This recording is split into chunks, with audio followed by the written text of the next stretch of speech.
Oi, seja bem-vindo ao Literaléu. Se você gostar desse vídeo, já deixa um like. Não esquece de deixar um comentário caso tenha vindo alguma coisa interessante na sua cabeça e de compartilhar com seus amigos que gostam de literatura assim como você. Que eu sei que tem vários aí que você procura esse tipo de gente, tá bom? Então não adianta me enganar não. Pode mandar agora, eu espero um pouquinho, vá lá e a gente já começa. Vamos se preparar agora para entender mais um conceito fundamental: a ideia do autor, do texto e do leitor. Eu tenho usado como base aquele livro Sujeito, Tempo e Espaços Ficcionais do Luiz e da Silvana. Eu já mencionei ele em outro vídeo e é esse livro bem aqui, ó.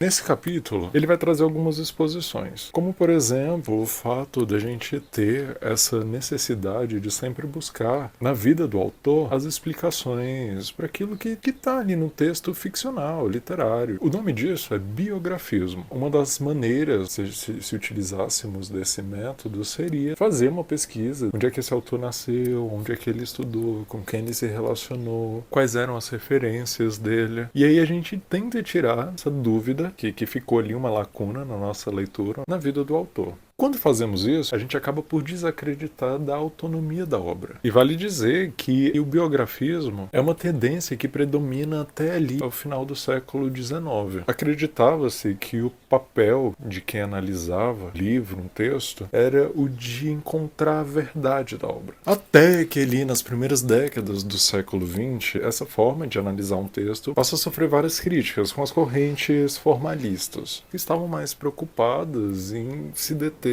a forma do texto, os seus dados internos e menos com aquelas coisas que estão fora. A intenção do autor começa a ganhar menos relevância, porque o mais importante é tentar entender o que de fato o texto diz. Porque por mais que o autor ele tenha uma intenção, quem diz que ele vai conseguir atingir esse objetivo? Assim, ali na década de 50, a gente tem a morte do autor. E quem vai escrever bem sobre isso é o Roland Barthes. Todas as dúvidas que possam surgir em uma obra, ela é preferencialmente dirigida ao próprio texto. Então, como é que você poderia analisar o texto se você não está podendo buscar lá na vida do autor, não está podendo buscar em volta da obra, analisando as nuances, as cenas que já foram construídas ali dentro? Você pode estudar a linguagem do narrador, ou os temperamentos dos personagens, o encadeamento de ideias. É pescar no próprio texto o processo que levou aquele resultado, ou aquela dúvida.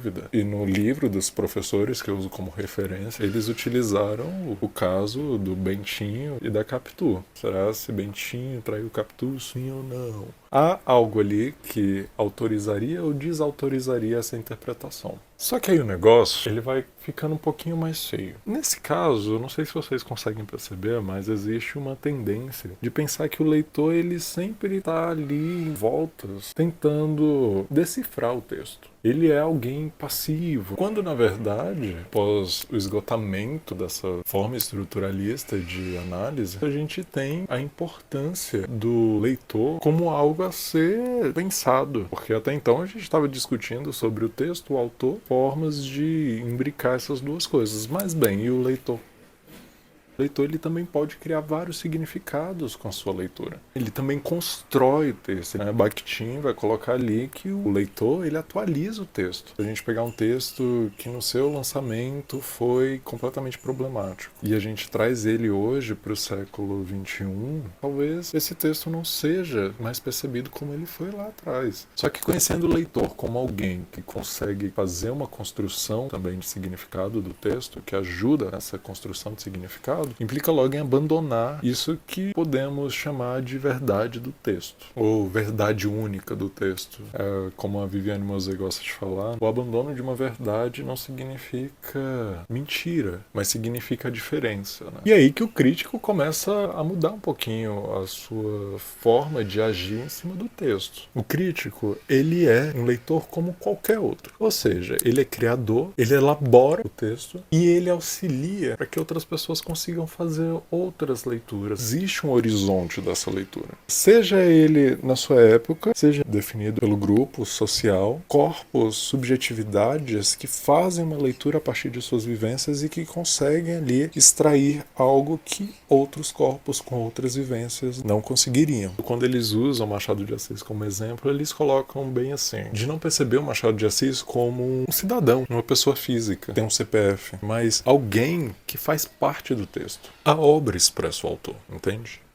Recapitulando, tinha um tipo de leitura que se baseava no biografismo, um tipo de leitura que se baseava no que havia sido escrito pelo autor e nada mais, o texto. O que importa é o que está no texto, a verdade está no texto e é lá que a gente vai buscar. O leitor é alguém que consegue construir significados, o leitor cria, que o leitor elabora a obra, que o leitor leva a bagagem de vida. E aí temos também essa coisa legal do autor como sujeito ficcional. A vida do autor importa, o texto em si, né, a sua estrutura interna importa, o leitor importa, o autor importa, todas as coisas importam. Analisando todas essas esferas, a gente tem uma ampla e vasta forma de interação com o texto. Vamos lembrar aqui que a gente está falando de um texto literário. Espero que vocês tenham gostado desse vídeo. O próximo vídeo vai ser sobre o leitor. Não esqueça de dar uma conferidinha lá no meu Medium. A gente se vê no próximo vídeo e até mais. Tchau!